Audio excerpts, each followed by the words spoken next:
Sethris had spent 40 years as a merchant captain. He had crossed war zones, navigated asteroid fields, and talked his way past pirates who would have skinned most traders alive. But nothing in his long career had prepared him for this moment. He stood before the Galactic Assembly's Navigation Council, surrounded by representatives from 100 species, and begged for permission to kill himself. At least that was how they saw it. "The Orion Passage is not a recognized route," said Counselor Vane, her blue scales catching the chamber's light. "It does not appear on any approved navigation chart. Ships that enter human territory are considered lost. We cannot grant passage rights to a destination that officially does not exist." Sethris pressed his hands flat against the speaking podium to keep them from shaking. "My daughter is dying. The only facility that can treat her condition is in the Outer Rim. The standard routes would take 8 months. She has 3 weeks. "Then I am sorry for your loss," Vane said. Her voice carried no emotion. "The matter is closed." Sethris wanted to scream. He wanted to grab the counselor by her elegant neck and shake her until she understood. But he was Valorian, and Valorians did not make scenes. They endured. They calculated. They found another way. He left the chamber in silence. His ship, the Gentle Dawn, waited in the orbital dock. It was a small vessel, built for carrying luxury goods across safe lanes. It had never been anywhere dangerous. None of his crew had ever fired a weapon in their lives. They would all die if he did what he was planning. Morabel was waiting for him in the navigation room. She was old even by Thixian standards, her gray skin wrinkled and her 3 eyes clouded with age.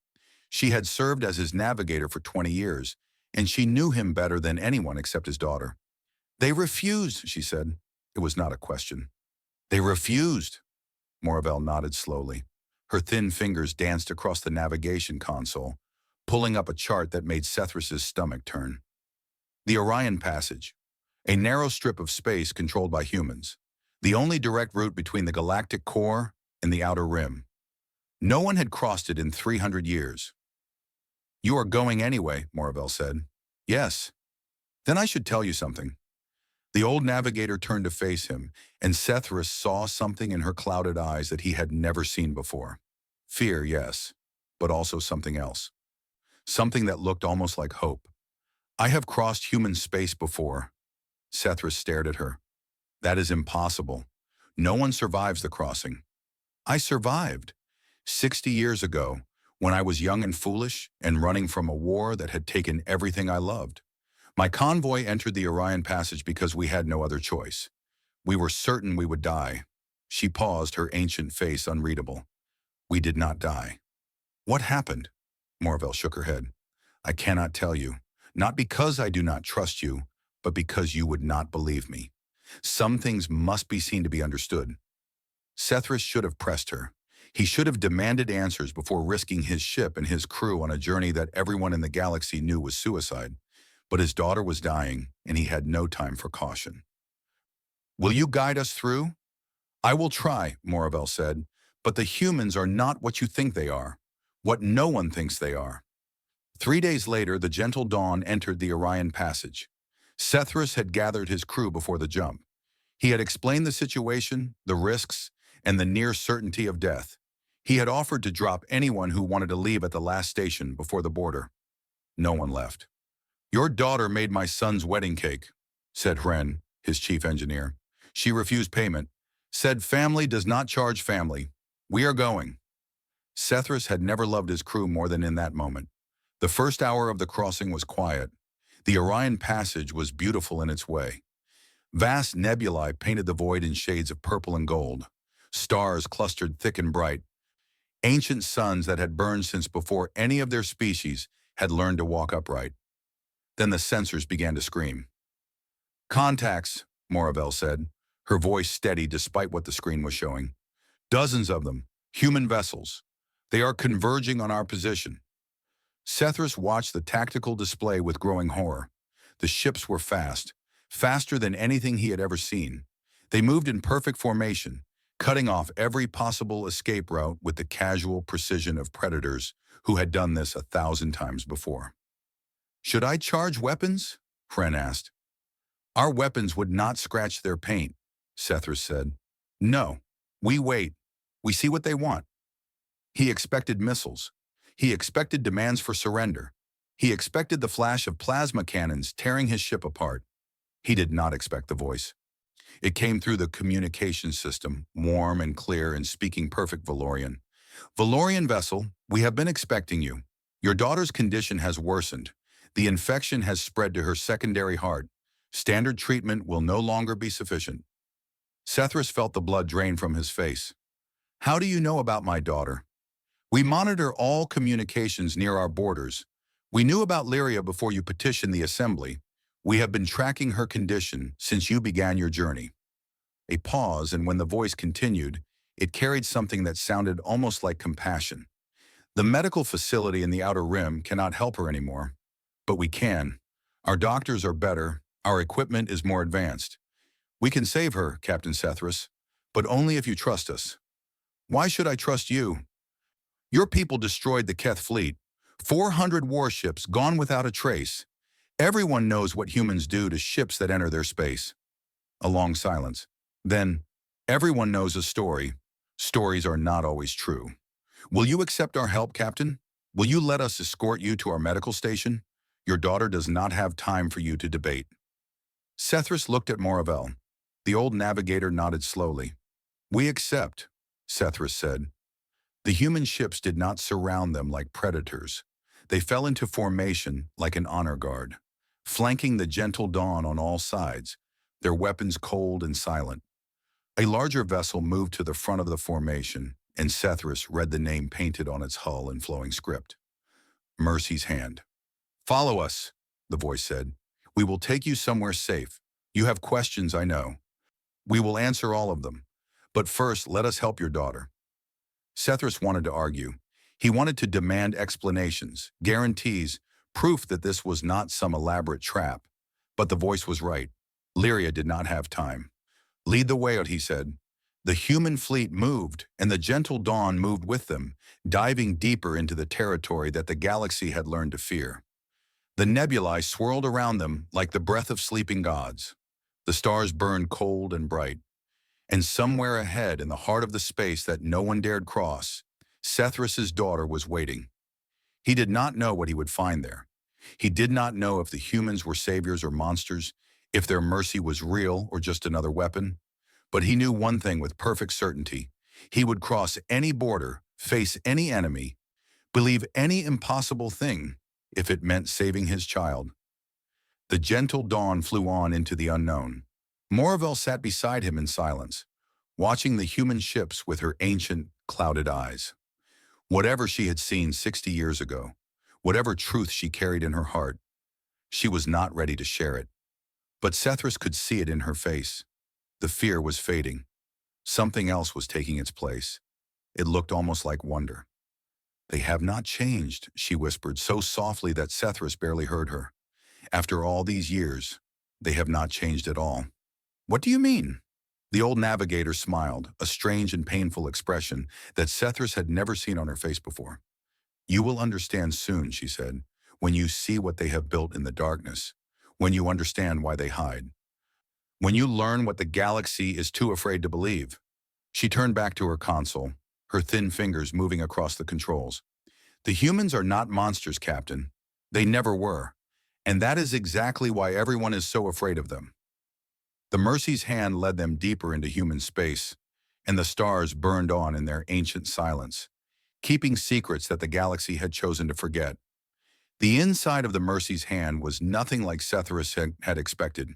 He had imagined cold metal corridors, harsh lighting, the sterile efficiency of a military vessel designed for war.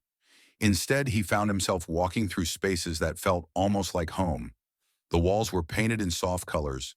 Plants grew in containers along the corridors, filling the recycled air with the scent of green things. Somewhere in the distance, he could hear music playing. Captain Elena Vasquez walked beside him, a small woman with gray streaks in her dark hair and lines around her eyes that spoke of long years and heavy burdens. She moved with the quiet confidence of someone who had nothing to prove. Your crew is being taken care of, she said. Food, rest, whatever they need. Your navigator asked to visit our garden section. Apparently she remembers it from her last visit. Sethris stopped walking. She told you about that? She did not need to. We have records. Elena smiled, and there was sadness in it.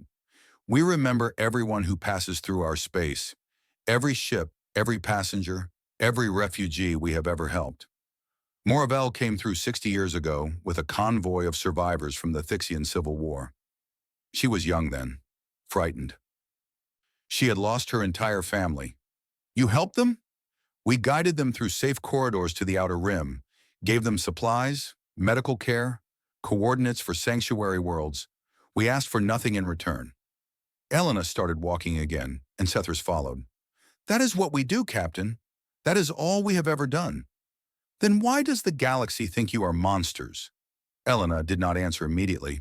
They walked in silence through the living corridors of the ship, past crew members who nodded politely at Sethris without fear or hostility, past children playing some kind of game with a ball, past an elderly human reading a book in a window seat that looked out at the stars. Finally, Elena stopped at a door marked with a simple word, medical. Your daughter first, she said. Then I will show you the truth about the Keith fleet, and you will understand why we hide. The medical bay was the most advanced facility Sethris had ever seen. Machines hummed with quiet power. Holographic displays showed data in languages he could not read. And in the center of the room, lying on a bed that seemed to cradle her like gentle hands, was Lyria. She was awake. Father, she said, and her voice was weak but clear. They said you were coming. They said you crossed human space to find me. Sethris was at her side in an instant, taking her hand, touching her face, convincing himself that she was real. The doctors in the Outer Rim said you were dying. They said there was no cure. There was not, said a human doctor, a young man with kind eyes and steady hands. The infection had spread too far. Standard treatments would have failed. But we have been dealing with this particular disease for 2 centuries. We developed a cure a long time ago. Why did you not share it with the galaxy? The doctor's expression flickered. Something painful crossed his face. We tried. Twice. Both times our medical ships were destroyed before they could reach their destinations. The galaxy does not want our help, Captain. They want us to stay in our box, to remain the monsters they need us to be. Sethris looked at Elena.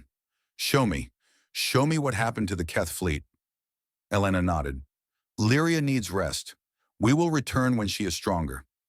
She led Sethris out of the medical bay, through more corridors, down to a shuttle bay where a small transport waited. They boarded in silence, and the shuttle lifted off, carrying them away from the Mercy's hand and toward a planet that glowed soft and green against the darkness of space. This world is called Memorial, Elena said as they descended through the atmosphere. It is the most sacred place in human space. We bring very few outsiders here, but you asked for the truth, and the truth lives on this world. The shuttle landed in a field of flowers. Sethris stepped out into air that smelled of growing things and gentle rain. The sky was pale blue, streaked with clouds. Birds sang in trees that swayed in a soft breeze. It was beautiful. It was peaceful. And stretching across the horizon, covering the entire visible landscape, were graves, hundreds of thousands of graves. Each one was marked with a stone pillar, carved with symbols that Sethris recognized, Keth death markers. The sacred signs that the warrior species used to honor their fallen. 400,000, Elena said softly. Every single member of the Keth invasion fleet, every warrior, every officer, every support staff member. We buried them all. We learned their death rites, their prayers, their customs. We carved their names by hand. Sethris felt his legs weaken. He sat down heavily on the soft grass, staring at the endless field of graves. You killed them all? No. Elena sat beside him, her eyes fixed on the distant markers. We killed no one. That is the tragedy, Captain. That is the secret we have carried for 300 years. She told him the story. 3 centuries ago, the Keth Dominion had decided that human space was weak. The humans were young, their fleet was small, and they controlled the only direct route between the core and the rim. The Dominion sent 400 warships to conquer them. The humans could have destroyed the fleet in space. Their weapons were more advanced than anyone realized. They could have turned every Keth ship into burning wreckage in a matter of hours. Instead, they disabled the ships. Surgical strikes, precise and careful, crippling engines and weapons without killing crews.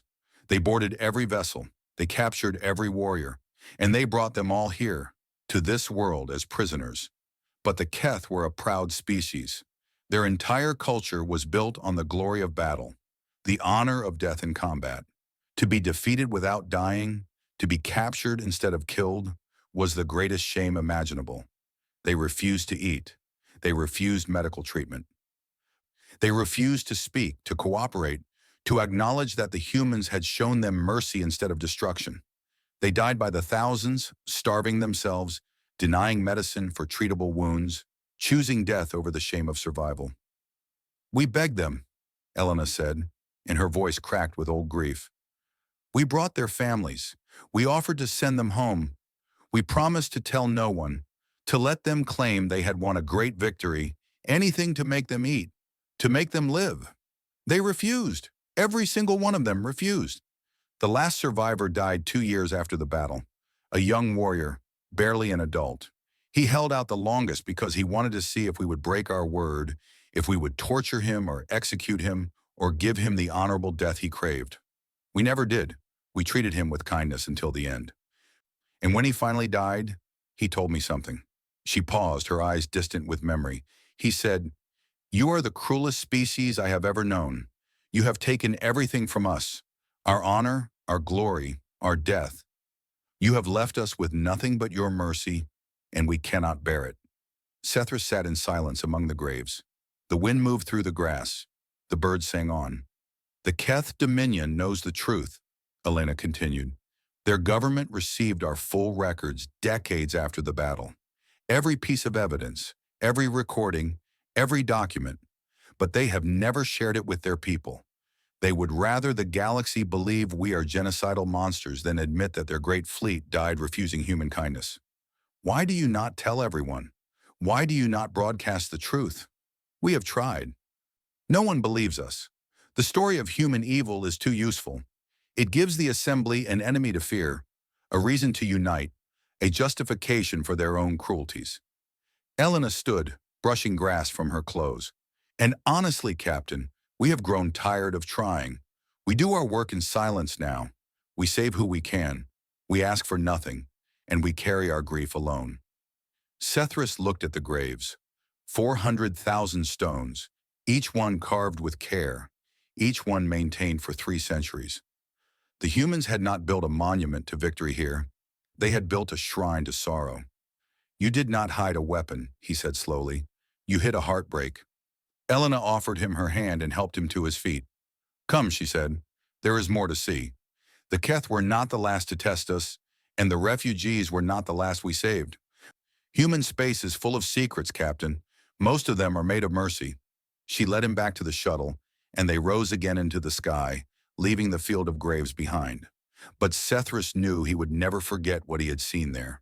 400,000 markers, standing silent in the gentle wind, testimony to a truth the galaxy refused to hear. The humans were not monsters. They never had been. And that, somehow, was the most terrifying thing of all. The station hung in the darkness between stars, a massive structure of curved metal and glowing lights that stretched for kilometers in every direction. It was larger than any station Sethris had ever seen, larger than most space colonies, and it pulsed with life. "Welcome to the waypoint," Elena said as their shuttle approached. "This is the heart of everything we do." Sethris pressed his face against the viewport like a child. Ships of every design surrounded the station, vessels from species he recognized, and many he did not. Small craft darted between docking ports. Lights blinked in patterns that suggested commerce, communication, the ordinary business of civilization. "How many people live here?" "Currently, about 200,000. The population changes depending on need. Sometimes we have more, sometimes less. Everyone here came to us seeking help. We turned no one away." The shuttle docked, and Sethris stepped out into a world he could never have imagined. The station's interior was a garden. Trees grew along wide boulevards. Water flowed through channels cut into the floor. Sunlight, artificial but warm, streamed through panels in the ceiling. And everywhere there were people. Aliens of every species walked the paths and sat in the cafes and worked in shops and played in parks. Sethrus saw Valorians like himself, Thixians like Moravel, and dozens of others. Some he recognized, some he did not, and scattered among them, never dominating but always present, were humans. "This is impossible," Sethrus whispered. "Half these species are supposed to be extinct. The Malorian Unity, the Vex Confederation, the Crystal Children of Andros, they were all destroyed in the succession wars. They were driven from their homes," Elena corrected gently. "They fled. Some found their way to us. We gave them sanctuary." A young Malorian woman walked past, her iridescent skin shimmering in the artificial sunlight. She carried a child in her arms, a hybrid with features that Sethrus could not quite identify. She nodded at Elena with easy familiarity and continued on her way. "How long?" Sethrus asked. "How long have you been doing this?" "Since the beginning, since we first claimed this space and realized what it meant. The Orion Passage is not just a trade route, Captain. It is a crossroads, a place where refugees and survivors have always gathered. We did not choose to become guardians. The universe chose for us." They walked through the station, and Elena showed him everything. The medical centers where human doctors treated diseases that had been declared incurable. The schools where children of 100 species learned together. The archives where the histories of dead civilizations were preserved, their languages and arts and sciences saved from oblivion. And everywhere, the same story repeated itself. Ships had come seeking passage, carrying passengers who were sick or desperate or hunted. The humans had helped them all. They had asked for nothing in return. In a quiet garden near the station's core, they found Moravel. The old navigator sat on a bench beside a fountain, her clouded eyes fixed on the falling water. She looked peaceful, more peaceful than Sethrus had ever seen her. "I came here after the convoy reached safety," she said without looking up. "I wanted to thank them, to understand why they had saved us when no one else would." "What did you learn?" "That some questions do not have answers, or rather, that some answers are too simple to believe." She turned to face him, and there were tears on her ancient face. "They saved us because they could. Because we needed help, and they were able to give it. There was no calculation, no political gain, no hidden agenda. They simply saw suffering and chose to end it. That is not how the galaxy works. No, that is not how the galaxy works. That is how humans work." Moravel smiled sadly. "I spent 60 years trying to understand them, trying to find the trick, the angle, the secret motivation that would make them like everyone else. I never found it, because it does not exist." Elena sat beside them on the bench. "We are not saints, Captain. We have done terrible things in our history. Wars, genocides, cruelties that make the Assembly's worst offenses look mild. But we learned, we grew. We decided that we did not want to be that species anymore. So you hid yourselves away and became monsters in the eyes of the galaxy? We did not mean to. At first, we tried to share what we had built. We sent ambassadors, offered aid, proposed alliances. But the galaxy did not want partners. They wanted subjects or enemies. We were too powerful to be subjects and too peaceful to be enemies. We confused them, frightened them. So they created stories that made sense of what we were. And you let them. What choice did we have? We could have conquered them, forced them to accept the truth. But that would have made us into the monsters they already believed we were. So we withdrew. We closed our borders. And we continued our work in silence, saving who we could, protecting what we had built. A commotion at the far end of the garden interrupted them. A human officer was running toward them, her face tight with concern. "Captain Vasquez, we have a situation." Elena stood immediately. "Report." "The Galactic Assembly detected Captain Sethrus's ship entering our space. They believe we have captured him. They are massing a rescue fleet at the border. Over 600 ships." Sethrus felt his blood go cold. "I need to go back. I need to tell them the truth." "Others have tried," Elena said quietly. "The Assembly has standing orders to disregard any communication from human space as propaganda. They will not believe you. They will assume we have compromised you somehow." "Then what do we do?" Elena was silent for a long moment. She looked at the garden around them, at the aliens living their peaceful lives, at the sanctuary that had taken centuries to build. "We do what we always do," she said finally. "We prepare for the worst and hope for the best. We protect the people in our care. And we try, one more time, to show the galaxy what we really are." "They will not listen." "Probably not, but we have to try." She turned to face him, and her eyes were hard with determination. "Will you help us, Captain? Will you stand with us when the fleet arrives?" Sethris thought of his daughter, recovering in the medical bay of the Mercy's hand. He thought of Moravel, who had carried this secret for 60 years. He thought of the graves on Memorial, 400,000 stones marking a tragedy that should never have happened. "Yes," he said, "I will help you. Even if it costs you everything? Even if the galaxy brands you a traitor, a collaborator, a fool? I have seen the truth. I cannot unsee it, and I cannot stand by while the galaxy destroys the only good thing I have ever found in it." Elena smiled, and for the first time, Sethris saw hope in her eyes. "Then welcome to human space, Captain Sethris. Welcome to the family." She offered her hand, and he took it. Somewhere at the border, 600 warships were gathering. The greatest fleet the Assembly had fielded in a generation, armed to destroy the monsters they had feared for 3 centuries. They were coming to rescue a man who did not need rescuing. They were coming to destroy a sanctuary they did not know existed.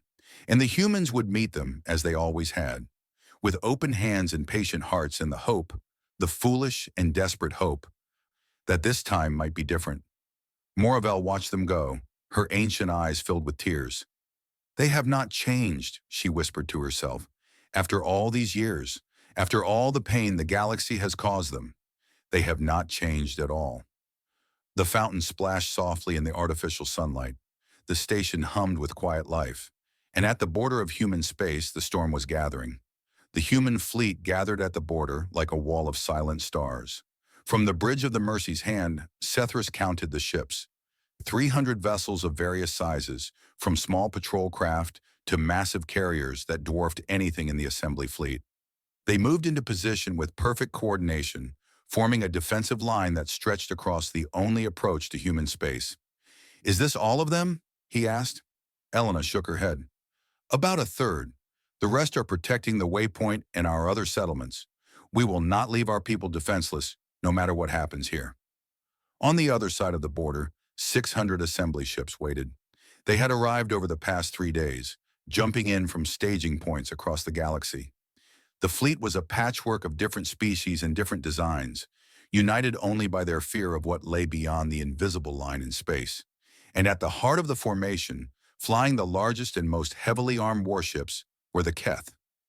"They volunteered to lead the assault," Elena said, watching the tactical display. "They claimed the right of vengeance for their ancestors. But their ancestors were not murdered. You showed me the graves. The Keth government knows the truth, but they have never shared it with their military. Those warriors out there genuinely believe they are avenging a genocide. They will fight to the death to destroy us. Can you stop them?" Elena was quiet for a moment. "Yes, we could destroy that entire fleet in less than an hour. Our weapons are more advanced than anything they have. Our ships are faster, stronger, better in every way. We could end this battle before it begins." "But you will not." "No, we will not. Because the moment we fire the first shot, we become exactly what they believe we are. 3 centuries of mercy, erased in an instant. Every life we have saved, every refugee we have protected, all of it meaningless. We would win the battle and lose everything that makes us who we are." The communication system crackled to life. A Keth voice, harsh and formal, filled the bridge. "Human vessels, you have violated galactic law by capturing a citizen of the Assembly. You will release Captain Sethris of the Valorian merchant fleet immediately, or we will come and take him by force. You have 1 hour to comply." Elena looked at Sethris. "They are giving you a choice. You can go back to them. Tell them whatever story you want. You would be safe. And you, we would remain here. Defend ourselves without attacking. Hope that enough of them survive to tell the truth about what happened." "And the waypoint, the refugees." Elena's face tightened. If the fleet breaks through, they would find the station. They would see what we have built, and then they would have to choose whether to believe their own eyes or the stories they have been told. That is not a strategy. That is a prayer. Sometimes prayer is all we have. Sethris turned back to the viewport. 600 ships filled with soldiers who believed they were fighting monsters. 300 human vessels crewed by people who would rather die than become the monsters they were accused of being. He thought of Lyria, still recovering on this ship. He thought of the graves on Memorial. He thought of Moravel, who had carried the truth for 60 years without anyone believing her. "Send a message to the assembly fleet," he said. "My voice, my image, broadcast on all frequencies." Elena raised an eyebrow. "They will not believe you."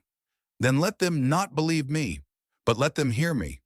Let them see me standing here, unharmed, unchained, speaking of my own free will. Plant the seed of doubt. Give them something to remember when this is over." Elena nodded slowly. She gestured to her communications officer, who activated the broadcast system. "Assembly fleet," Sethris said.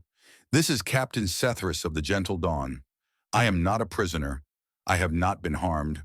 I came to human space because my daughter was dying, and the humans saved her life.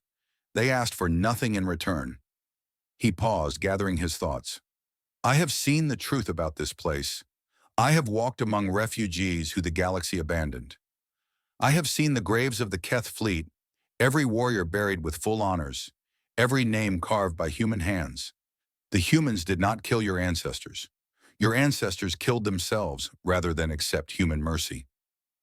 Your own government has known this for centuries and chosen to lie to you." The communication channel erupted with angry voices. Keth commanders demanding that he be silenced. Assembly officials insisting that he had been compromised. A chaos of denial and fury. But beneath the noise, Sethris could hear something else. Confusion. Doubt. Questions that some of those soldiers had never thought to ask.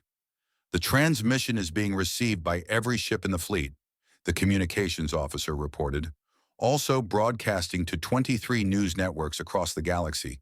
The signal cannot be jammed." Elena smiled grimly. "Well, now they have to make a choice." For a long moment, nothing happened. The fleets faced each other across the border, 600 ships against 300. The weight of 3 centuries of fear pressing down on both sides. Then a single Keth destroyer broke formation. It surged forward, engines at full power, weapons charging. A lone ship commanded by someone too angry or too proud to wait for orders. "Target acquired," Elena's tactical officer said. "Should I arm weapons?" "No. Disable only. No casualties." The human fleet moved like a single organism. 3 patrol ships swept toward the destroyer, their movements precise and elegant. Blue light flickered from their hulls. Not weapons fire, but something else. Something Sethris had never seen before. The destroyer shuddered. Its engines died.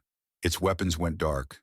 It drifted helplessly, surrounded by human ships that could have torn it apart in seconds, but chose instead to simply wait. "Keth vessel," Elena broadcast. "Your ship has been disabled but not damaged. Your crew is unharmed. We are sending boarding parties to ensure everyone is safe. Please do not resist." The response was immediate and furious. More Keth ships began to move. A dozen, then 20, their formations dissolving as individual commanders decided to act on their own. But not all of them. Some held position, some hesitated. Some began broadcasting questions to their own command, demanding to know if what Sethris had said was true.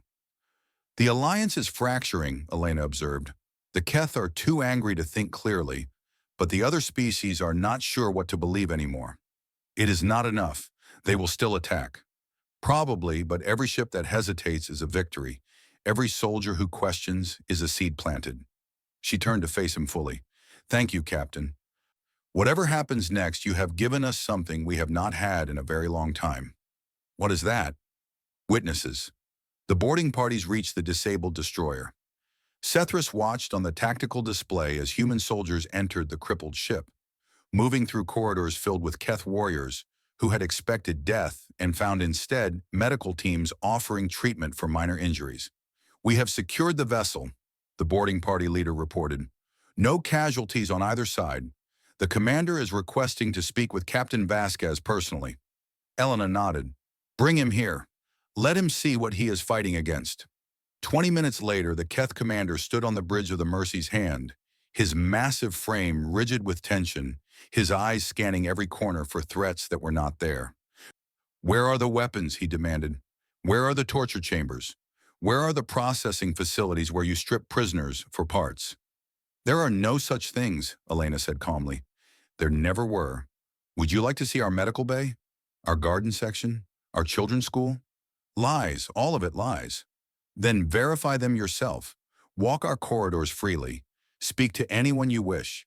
I will hide nothing from you. The commander hesitated. He had been prepared for cruelty, for manipulation, for the sophisticated deceptions of an enemy species. He had not been prepared for an invitation. Why? He asked finally. Why would you show me anything? Why would you let me see your weaknesses? Elena smiled sadly. Because you are not our enemy, Commander. You never were. You were told a story, and you believed it because you had no reason not to. Now you have a chance to learn the truth. What you do with that knowledge is up to you. She gestured toward the door. The ship is yours to explore. Take as long as you need.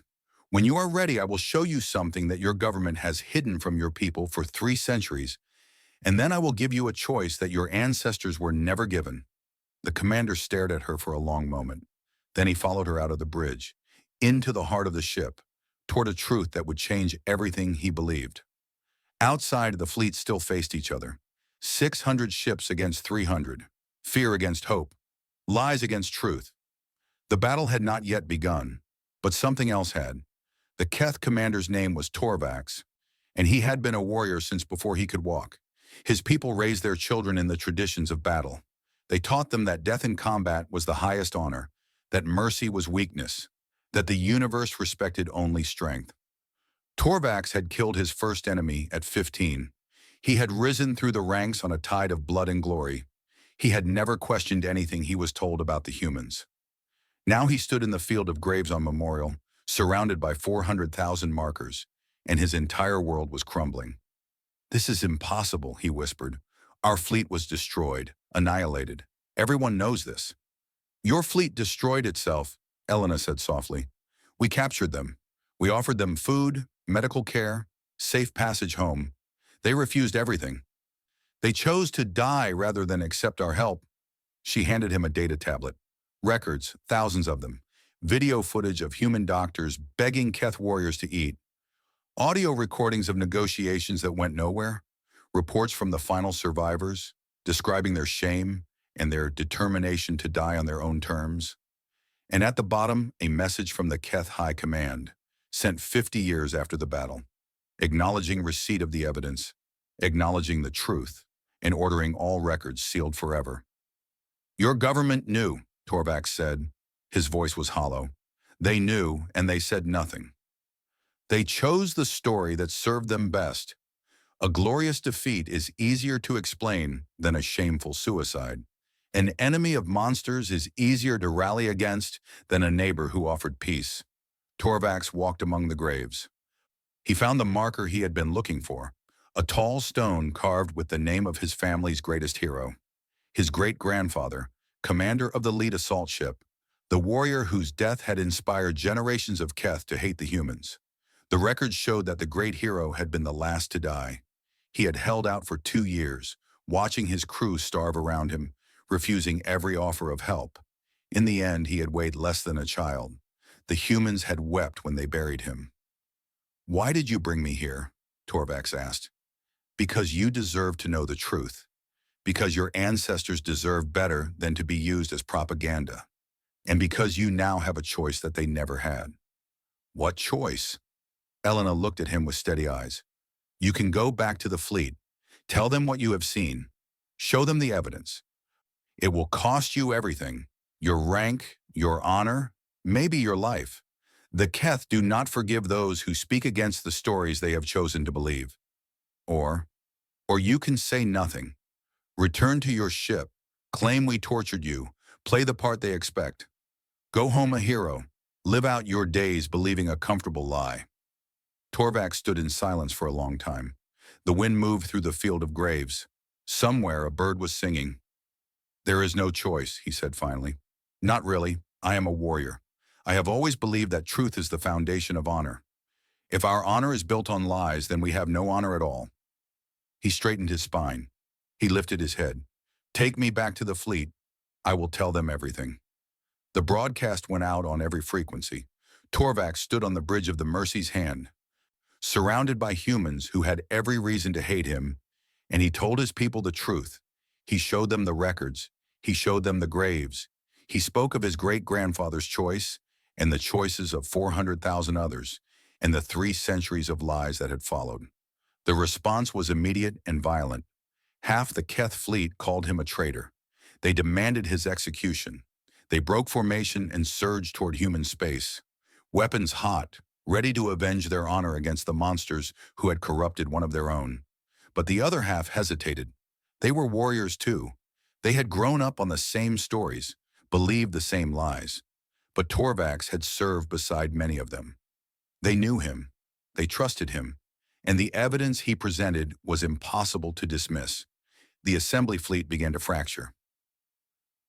Keth ships turned against each other, old rivalries erupting as some demanded truth and others demanded silence. The other species watched in confusion, their neat formations dissolving as they tried to understand what was happening. "The coalition is breaking apart," Elena said quietly. "They cannot agree on what to do." "Will they still attack?" "Some of them, the ones who are too afraid to believe, but not all, and that is enough." Over the next hours, the situation transformed. Ships began withdrawing, their captains unwilling to fight a battle whose foundations had crumbled.